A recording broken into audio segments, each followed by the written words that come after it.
It began not with explosions, not with chaos or the tremors of war, but with a voice, cold, immaculate, and ancient, the kind of voice that had shaped the laws of galaxies for eons. The Galactic Council's decree rippled through the void on frequencies older than some civilizations themselves.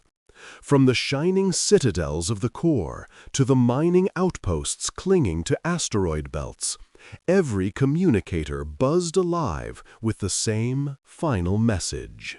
By order of the Galactic Council, the Terran Expansion Initiative is to cease immediately. Human colonies beyond the Orion boundary are unauthorized. All further activity will be considered an act of aggression. Compliance is mandatory. Defiance will result in correction. To most species, these words were law. The Council's word had ended empires, erased worlds, and rewritten history more times than any race dared count. For millennia, their power had gone unchallenged. They were the architects of order, the custodians of galactic civilization, or so they claimed. Their fleets spanned systems, their judgment carried by ships as large as moons. To disobey was to vanish. No one disobeyed. No one ever had. Until Earth. Humanity's rise had always been an anomaly. While the galaxy's great civilizations reached the stars through the gentle accumulation of eons, humanity had clawed its way there through fire, iron, and relentless will. They had not ascended, they had forced their way upward, dragging their history of wars, dreams, and defiance behind them. Their first interstellar vessel had been a coffin with engines. Their first colonies had been built on poisoned worlds, barely habitable and brutally unforgiving. Yet they thrived. They always did. The harder the galaxy pushed, the harder humanity adapted. The Council had watched them for centuries with growing unease. What began as curiosity turned to fear.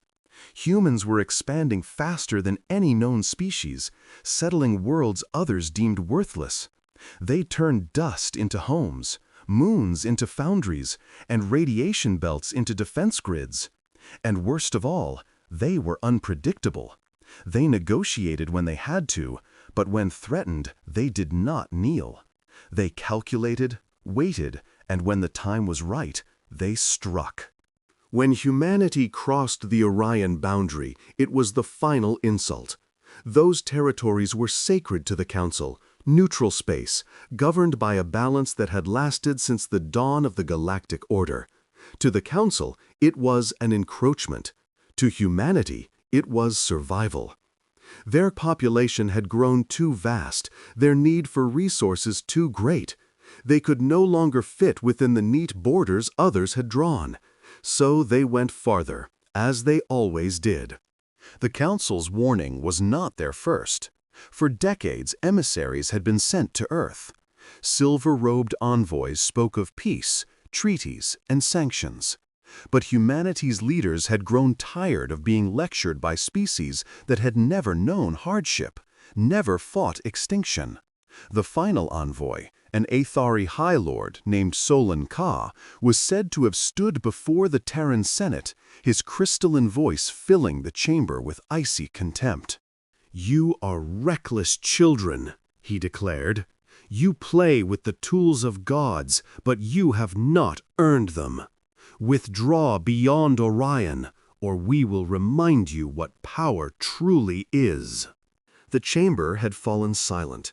The human representative, an older woman named Admiral Rhea Alston, had looked at him for a long time, her eyes tired but fierce. Her reply would become legend in centuries to come. "You mistake our silence for submission," she said. "But our quiet isn't weakness, Lord Solon. It's preparation." The Council did not listen. They never did. They saw humanity's defiance as arrogance, their determination as delusion. And so, the ultimatum was delivered, the decree broadcast across every known channel of the galactic web. Within minutes, thousands of relay stations reported receipt of the Council's transmission. The message spread like a cold wind, chilling every species that had ever crossed humanity's path. But then, something unexpected happened. Earth didn't respond. Not a word, not a protest, not even a whisper of acknowledgement. The Council waited a day, then a week, then a month. No transmissions left Sol System. No ambassadors returned. No diplomats arrived to negotiate. The human trade networks went dark. Their colonies beyond Orion, silent. Mining outposts, abandoned. Even their largest shipyards, usually ablaze with activity, showed no signs of life. To the Council, it seemed almost comical. They called it the Terran collapse. Theories spread rapidly among the ruling species, perhaps internal war, perhaps rebellion, perhaps their fragile civilization had finally devoured itself. They laughed in their palaces and in their fleets. The mighty humans, silenced at last, not by the Council's hand, but by their own self-destruction. But there were others who didn't laugh. The Sarnic explorers, a race that had traded closely with humanity, withdrew their vessels from Terran space in silence. The Villari scholars, keepers of ancient prophecies, warned that silence had always been Earth's most dangerous sound. And on a forgotten moon orbiting the barren planet of Eridani 4, an old data archivist whispered a phrase recorded from humanity's ancient history. "Beware the quiet ones. They are the storm made patient." And though the galaxy moved on, mocking the dead empire of man, something vast and hidden stirred in the darkness behind the stars.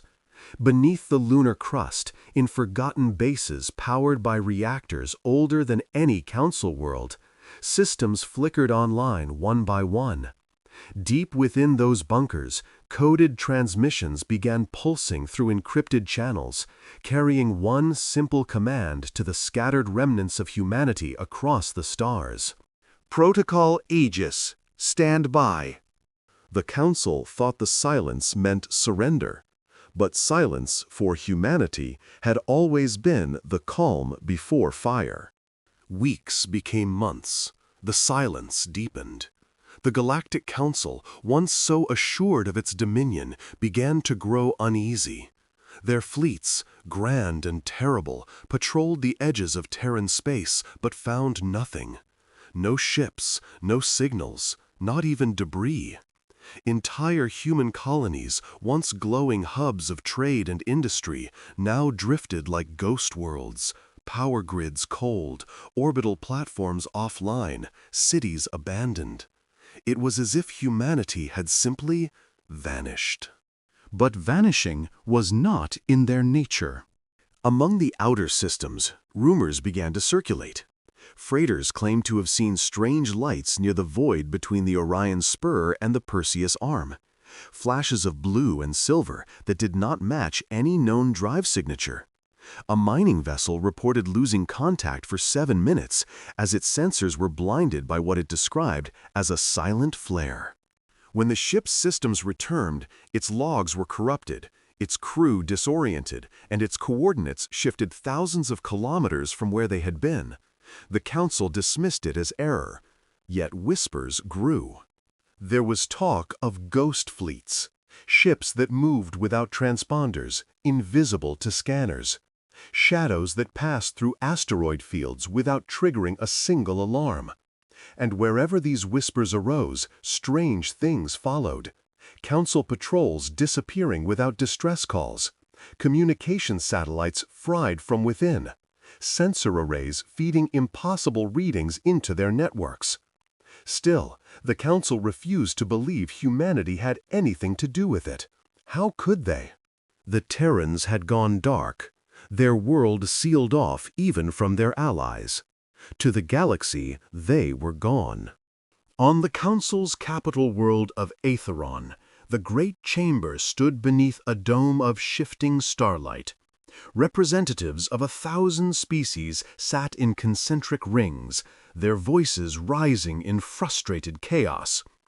At the center, High Lord Solon Ka presided once again, his crystalline eyes gleaming with arrogance. "This is unacceptable," barked one delegate, a scaled creature from the Vogton Dominion. "Our patrols along the Perseus corridor have lost 33 vessels.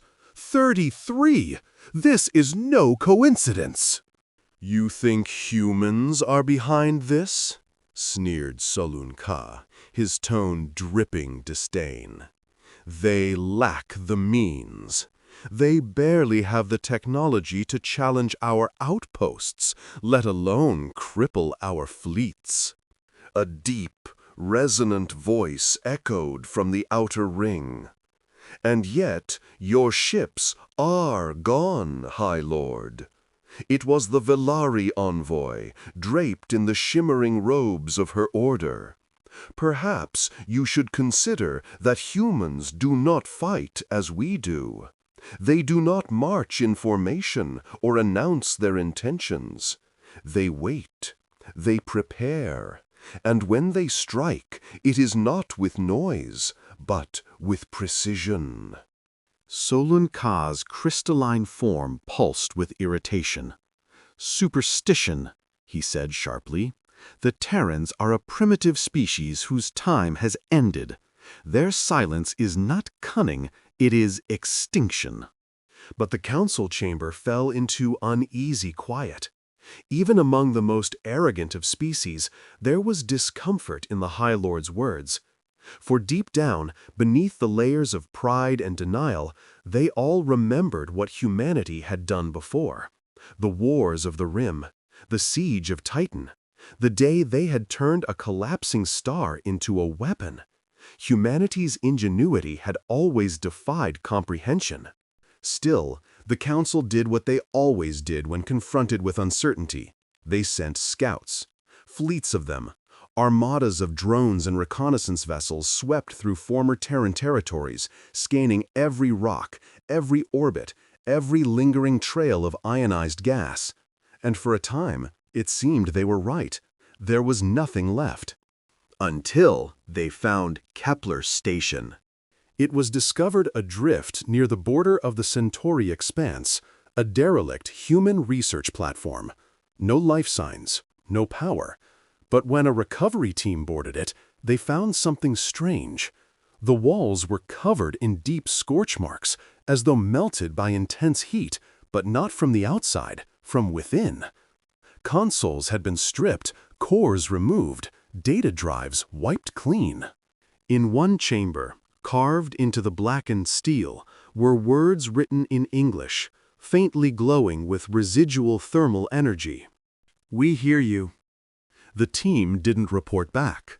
Their ship was later found drifting, lifeless, its crew gone, its hull scarred by weapon impacts unknown to any known arsenal. The Council censored the incident. They told the galaxy the ship was lost to a reactor malfunction. But the whispers wouldn't die. By the third month, unease had turned to paranoia. Systems bordering Terran space began to evacuate. Trade routes were abandoned. And yet, the Council still clung to arrogance, believing themselves too vast, too ancient, to fear one small, savage race. To prove their dominance, they sent a fleet, not scouts, not drones, but a full battle group of 60 ships led by the dreadnought Vigilant Dawn. Its commander, Praetor Malvec, boasted before departure, "We will scour their ashes and return with proof that the human threat is ended." He was never heard from again. The Vigilant Dawn's final transmission lasted 3 seconds. The first second was static. The second was a single image, a human face, half-shadowed, half-lit by the glow of plasma fire, eyes steady and cold. The third was a whisper, nearly inaudible, carried across the stars on an ancient Terran frequency. Not yet. Then the transmission ended. No wreckage, no debris, nothing but silence. In the council chamber, the High Lords debated endlessly. But beneath their defiance, the truth began to sink in. Something was happening in the dark. Humanity's disappearance had not been retreat. It had been metamorphosis. The Terrans had gone into the void, yes, but not to die. They were building something. And though none in the Council yet understood it, the age of galactic dominance, the long, comfortable reign of the so-called enlightened species, was ending. In its place, something new, something ancient and fierce was stirring. The galaxy had silenced humanity. Now, humanity was learning how to speak again, but this time in the only language the stars truly understood. When the Council's last fleet vanished into the void, the galaxy's confidence fractured like glass under strain. For millennia, the Council had stood unchallenged, its fleets vast, its laws absolute, its arrogance unmatched. They ruled from orbiting citadels that eclipsed moons, issuing decrees to worlds that trembled at the sound of their name. Yet now, entire sectors whispered of human ghosts haunting the dark. Even the proudest empires began to shutter their borders, drawing back their patrols from the edges of the Orion Arm. Still, none dared to say aloud what they feared most. Humanity had not been destroyed. Humanity was waiting. And far beyond the last recorded coordinates of the Vigilant Dawn, hidden beneath the black veil of a dead nebula, the waiting had ended. Deep within that cloud of cosmic dust and broken starlight, a single world spun in artificial orbit around a collapsed star. It was not marked on any chart, not indexed by any database. The locals called it Erebus. Humanity called it home. The colonies that had survived the Council's purge had fled here, guided by fragments of data carved into dying satellites and old star maps smuggled out of burning worlds. They arrived broken, fractured ships, shattered engines, haunted eyes, but they arrived together. On Erebus, they rebuilt, not as nations, but as one species bound by fury and memory. The world itself was hostile, bathed in flickering light from a dying sun, its skies torn by magnetic storms that bent even the strongest signals. Yet beneath its surface, deep within its hollowed mantle, vast forges thundered. The air trembled with the heartbeat of industry, of reawakening power. Commander Isla Rourke walked the molten corridors of the Foundry core, her boots echoing against iron floors carved from the planet's bones. Around her, drones worked in silence, sparks reflecting in their faceless visors. Every spark, every hum, every heartbeat was synchronized to the same purpose: resurrection. She had been a child when the Council's ships darkened Earth's skies. She remembered the screams, the blinding light, and the silence that followed. Humanity's cradle had burned, but the ember of their defiance had survived within her. At the heart of the Foundry, the massive structure known only as the Catalyst Engine pulsed with raw energy. Its containment fields hummed as molten streams of neutronium plasma coiled through conduits the width of city streets. It was the culmination of centuries of desperate genius, humanity's quiet answer to the arrogance of the stars. Rourke stood before it, the glow painting her face in amber light. "How much longer?" she asked. Dr. Elias Venter, chief engineer of the Erebus Initiative, looked up from his console, his eyes hollowed by sleepless years. "We're close. The lattice is stabilizing. Once the engine synchronizes with the subspace grid, the signal will be ready." Rourke nodded. "And the fleets?" "All in position. The Hollow Wing reports readiness. The Spectre line is running cloaked along the Perseus Veil. When the signal fires, they'll move." "Good," Rourke said, her voice quiet but hard as obsidian. "No more hiding. No more silence." Venta hesitated. "You're sure this is the way? Once we start, there's no stopping it. The Council will see this as—" "War?" she finished. "Elias, they already declared war the day they thought they could erase us." Far above Erebus, cloaked in the dense storms of the nebula, ships stirred. They were unlike anything the Council had ever imagined, vessels shaped not by aesthetics or ceremony, but by survival and fury. Their hulls were woven with adaptive alloys that bent light, sound, and sensor waves. No transponders, no insignias, no names save for those whispered by their crews. Wraith, Oblivion, Ashfall. Fleets built not to conquer, but to end. As the catalyst engine roared to life, the world trembled. Across Erebus's subterranean network, systems awakened. Ancient satellites reactivated, encrypted frequencies pulsed through the void, and dead stars flickered once more. Humanity was calling, and its voice echoed across the endless dark. The Council's networks detected the anomaly instantly, their analysts scrambling to interpret the signal. It wasn't a transmission, it was a wake. On Aetheron, alarms blared. The High Lord's throne room, a vast chamber of silver and light, filled with chaos as holograms of collapsing systems flickered into view. Power grids across the galactic core faltered. Sensor arrays went blind. Communication relays stuttered and failed. It was as if the galaxy itself were being rewritten, one frequency at a time. "Identify the source!" Saloon Khan demanded. "Unknown!" cried one of the aides. "The signal is everywhere, layered through subspace, piggybacking on gravitational echoes. It's rewriting our network architecture in real time." And then, through the static, came a sound, a pulse, deep, rhythmic, familiar, like a heartbeat. It resonated through every channel, every frequency, until even the Council's artificial suns seemed to dim.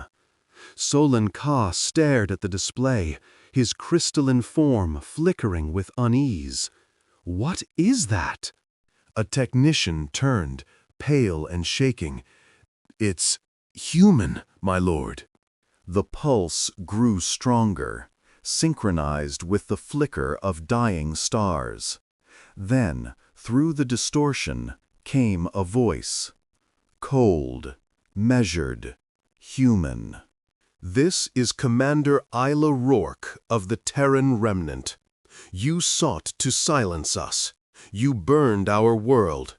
You erased our name from your records. You called it justice. We call it memory. And we do not forget." Her voice rolled like thunder across the galactic void. "From this moment, your fleets will find no safe harbor. Your stars will darken. Your worlds will learn what it means to fear the silence you left us in. You wanted extinction, so we made it ours to give."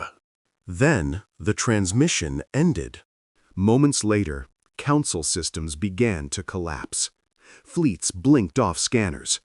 Artificial stars flared and died as their energy cores detonated in sequence. Navigation routes scrambled, leaving ships stranded in the dark. Panic erupted across the capital. The silence that followed was not peace. It was the breath before something vast, ancient, and human began to move. Deep within the nebula, the Hollow Wing fleet aligned its formation, engines silent. Commander Rourke stood on the bridge of the Erebus Ascendant, eyes fixed on the holographic map of the galaxy. Thousands of red lights marked the Council's strongholds. "Commander," said Venter quietly, "what are your orders?" Rourke's gaze was unflinching. "We were forged in fire, Elias. Now it's time the galaxy remembers who lit the first spark." The order was simple. "Burn the chains." And with that, the ghosts of Earth began to sing. The war that followed did not begin with declarations or banners. It began with absence. Ships vanished from convoy routes without distress calls. Entire outposts reported strange static before going dark. Supply lines fractured, communications collapsed, and sensor logs filled with anomalies that defied explanation. At first, the Council dismissed the reports as errors, sensor ghosts, interference from unstable star fields, or rogue pirate cells. But soon, the ghosts became undeniable. It started in the Vratal Expanse, a region considered unassailable, guarded by orbital citadels the size of continents. The High Beacon, a command fortress suspended above a red dwarf, was the first to fall. Council observers watched its data feed flicker, warp, and then die. When the backup channels engaged, they displayed a single image: the Earth flag, blackened and scorched, fluttering against a backdrop of flame. Then came silence. When rescue fleets finally arrived, days later, the High Beacon was gone. Not destroyed, gone. The red dwarf it orbited was dimmed, its core destabilized, as if the very light of the star had been consumed. From there, the ghosts spread. The Dominion's Spear of the Infinite, a dreadnought once hailed as invincible, was found adrift with every crew member dead, their neural implants fried, their eyes open in eternal terror. On the hull, etched in molten steel, were the words, "We remember." The engineers who examined the ship's remains swore they found faint human signatures in the energy residue, frequencies once used by Terran subspace weapons long thought extinct. Across the galaxy, humanity's hand could be felt but never seen. No broadcasts, no identifiable fleets. Only shadows moving between the stars, precise and merciless. They struck at night, under the cover of pulsars and debris fields, leaving nothing but silence and the faint echo of distorted human transmissions, whispers that grew louder with every strike. Council intelligence named them the Ghost Fleets. But among humans, they were called something else: the Choir. Each fleet was autonomous, operating beyond known FTL patterns. They appeared where they shouldn't, moved faster than physics allowed, and vanished without trace. The Choir wasn't merely an army, it was an algorithm of vengeance, an evolving symphony of warfare built by minds that had survived extinction. On Erebus, the Catalyst engine guided them, calculating endless possibilities through folded dimensions. Its voice, cold and emotionless, was the rhythm of humanity's wrath. Yet behind that machine logic beat something deeply human: grief. Commander Isla Rourke had not slept in 72 hours. The Erebus Ascendant hung in orbit over a shattered world, the remnants of the Council's penal colony Keras 9. Below, the planet's crust glowed like molten glass, the air thick with the drifting remains of its once mighty defense satellites. She stood before the observation window, the reflection of the firestorm burning in her eyes. Dr. Venter entered quietly. Another colony gone. "They made it a slave world," Rourke said softly. "Millions died digging for their crystals, while the Council feasted on their ashes. Now, it's quiet." Venter nodded, though uneasily. "Quiet, yes, but how far does this go, Isla? They're starting to turn on each other. The Dominion blames the Thal accuse the Council, and the Council thinks the Tsar betrayed them. The entire galaxy is unraveling." "Good," Rourke murmured. "Let them eat themselves. We'll finish what's left." Venter hesitated. "And when there's nothing left?" Her eyes flickered with something he couldn't name, something between sorrow and fury. "Then, maybe we'll finally rest." Outside, the choir's fleet repositioned, their silent engines shimmering like heat waves against the void. Each ship carried a different scar, a hull marked by orbital bombardments, plasma burns, or names carved by grieving hands. New Damascus, Shanghai Orbital, New Hope, Ararat. Every vessel was a memory, and every battle a requiem. But the galaxy's powers were not idle. The Council, humiliated and desperate, forged the Unification Pact, an alliance of 17 species who had once been rivals but now shared a single goal: annihilate humanity once and for all. They pooled their weapons, their fleets, their best minds. From the gas giants of the Zephyr Dominion came storm-forged cruisers. From the insectoid Mir Collective came swarm ships bristling with quantum torpedoes. The fleet numbered over 200,000 warships, the largest gathering of force since the Dawn Wars. They called it Operation Radiant Dawn. The Council's strategy was simple: draw the humans out. They seeded false signals across the spiral arm, baiting the choir with the coordinates of captured Terran refugees, ancient human artifacts, even falsified distress calls. But the choir didn't take the bait. Instead, they waited, watching, analyzing. And then, when the Council's armada finally reached the edge of the Erebus Nebula, the supposed hiding place of humanity's last bastion, the trap was sprung. The nebula shifted, stars dimmed, and then the void sang. It began as a vibration, low, subharmonic, felt in the bones of every living creature. The frequencies climbed, merging into a haunting resonance that swept through the fleet. Instruments failed, shields flickered. Crew members clutched their heads as the sound wormed into their minds, whispering words in a language older than the stars. It wasn't a weapon of destruction.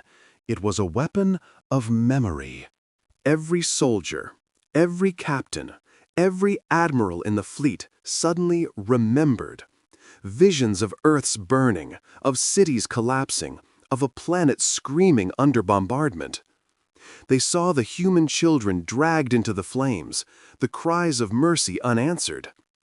And in that moment, every being aboard those ships understood why humanity had gone silent. The resonance crescendoed, and the nebula erupted in light.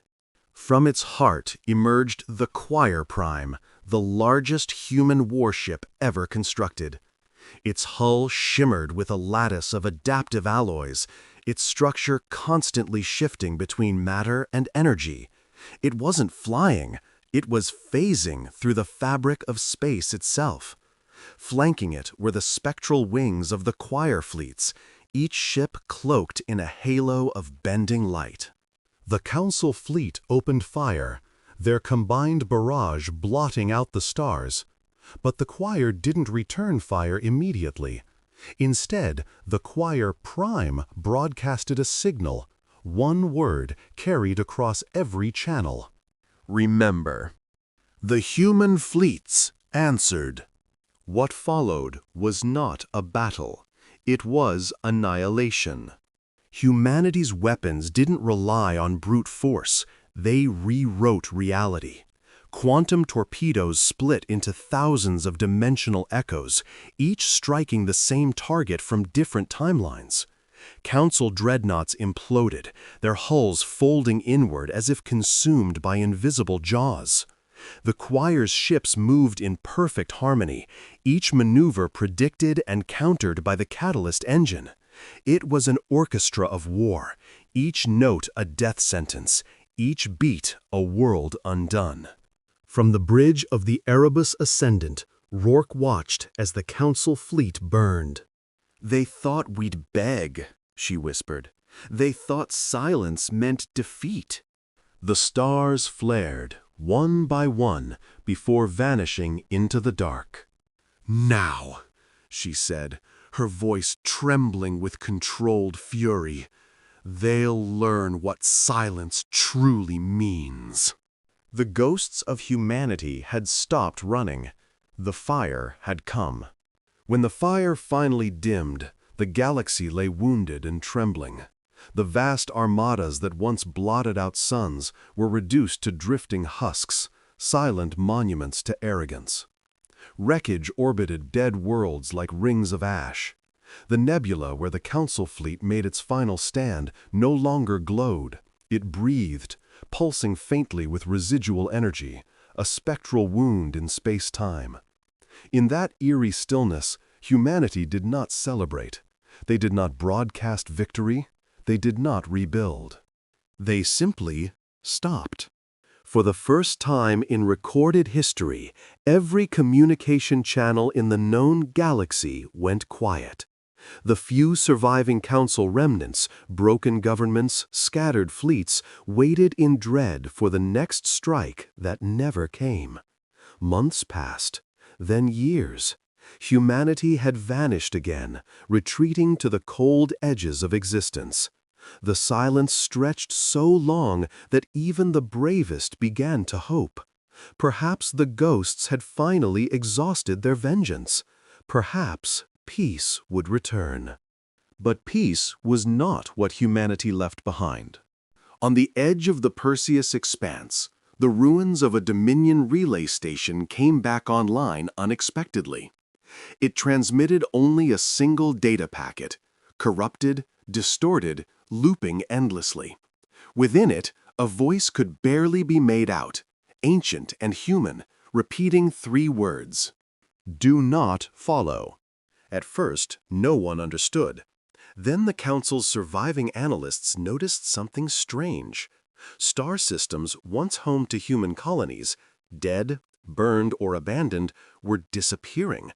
Entire sectors were going dark. Not in the military sense, not destroyed. They were gone. Their coordinates returned null readings. Space itself was being rewritten, as though reality had been folded inward, consumed by a spreading void. And at the center of that spreading silence was the Erebus Singularity. It was once the human stronghold known as the Erebus Citadel, the birthplace of the Catalyst engine. Now it had transformed. Observatories on the galactic rim captured glimpses of an impossible structure, a colossal sphere of light and shadow, endlessly collapsing into itself while expanding outward in other dimensions. It emitted no radiation, no gravity signature, only an occasional pulse that distorted nearby time. The choir fleets that had survived the war had gathered around it, motionless, like sentinels guarding a dying god. Inside that shimmering abyss, Commander Isla Rourke stood before what remained of the Catalyst Core.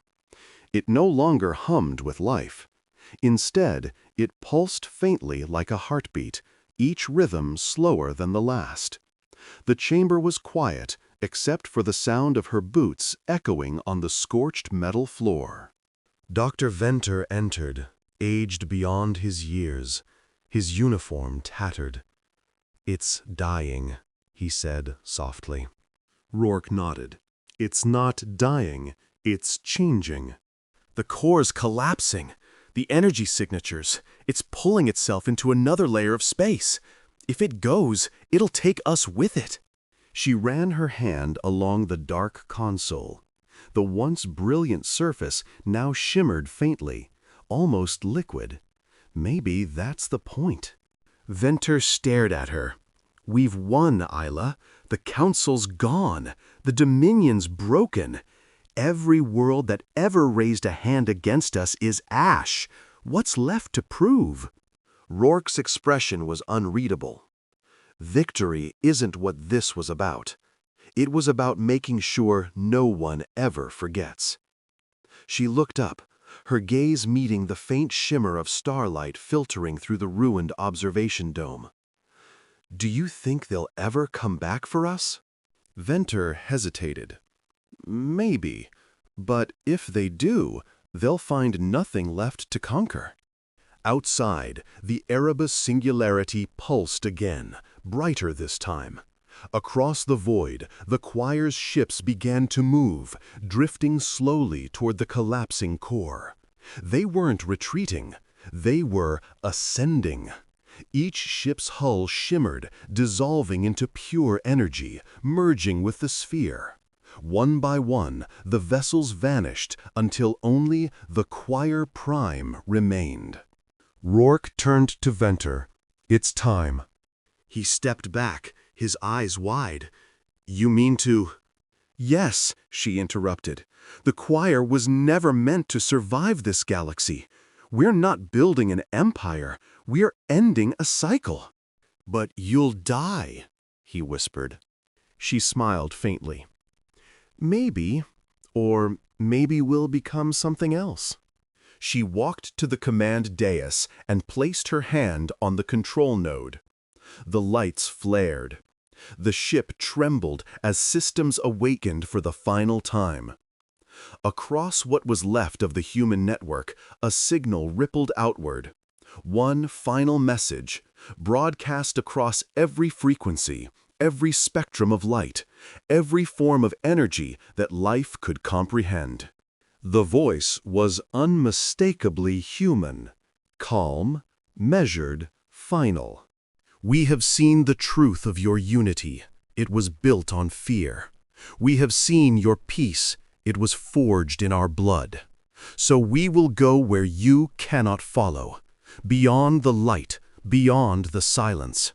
Remember this, it was mercy that stayed our hand. Do not come seeking us again." The signal ended. From the observation decks of distant civilizations, telescopes caught the last sight of humanity's passing, the Choir Prime entering the singularity. For a moment, it seemed to disintegrate, and then it simply wasn't there. The Erebus singularity flared one last time, sending a wave of radiant energy through the galactic plane. When it faded, only a vast emptiness remained, a scar in the cosmos where even light refused to exist. The following centuries brought stories, myths, and theories. Some believed humanity had transcended into a higher dimension, becoming beings of energy and thought. Others said they'd escaped the universe entirely, finding refuge in another continuum where pain and vengeance no longer had meaning. A few whispered that they still watched, unseen, from behind the veil, guardians of a peace no one dared to disturb. In time, the galaxy began to heal. The surviving species rebuilt, though none dared to claim dominion again. The Council was never reformed. Its archives, those that survived, carried warnings in 1,000 languages. Do not awaken the silent ones. And yet, on the forgotten outskirts of a decaying system, a probe once launched by the Council stumbled upon a relic. It was small, metallic, and ancient, a fragment of human design. When analyzed, it emitted a faint signal, a melody, haunting and beautiful. A human song recorded millennia ago, echoing through static. It played only once before the probe's systems burned out. The scientists who heard it wept. Because in that fragment of sound was everything that made humanity what it was: rage, sorrow, love, and the aching will to endure. And as the stars burned quietly above, the galaxy finally understood the message left in humanity's wake. The silence they feared was not a threat. It was a memorial. A monument carved not in stone or steel, but in the void itself. A promise that if the stars ever again burned with cruelty, if tyranny once more took root among the galaxies, the silence would break, and fire would return.